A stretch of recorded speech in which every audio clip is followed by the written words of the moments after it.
I love teaching church history, and one of the things that has really captured my attention and my heart as a teacher and as a minister of the gospel recently is looking at the Reformation and the recovery of shepherding, the recovery of pastoral care. The pre-Reformation era, the church was really in a mess. Sexual immorality was rampant among the clergy, bribery, corruption of every kind. And when we read through the late medieval accounts of the condition of the church, Erasmus's In Praise of Folly, other writings, there's just really a contemporary mockery of the church. It's in such a low condition.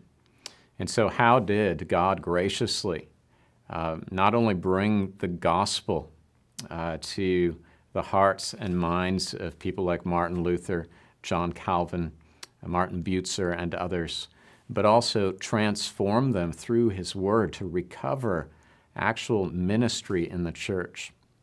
I think there are really four steps that we see taking place in that.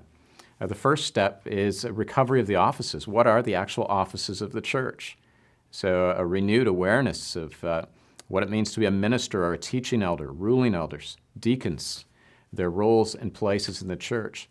And then secondly, the need to recover men who by God's grace, through his saving and sanctifying power in Christ, were being built up to be qualified to serve in those offices.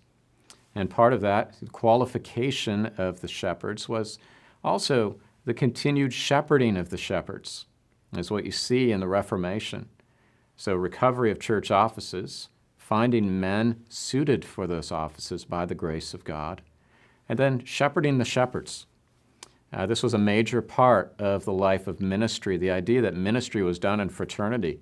Ministry was done together. It was a team effort with mutual encouragement and mutual accountability that was meaningful.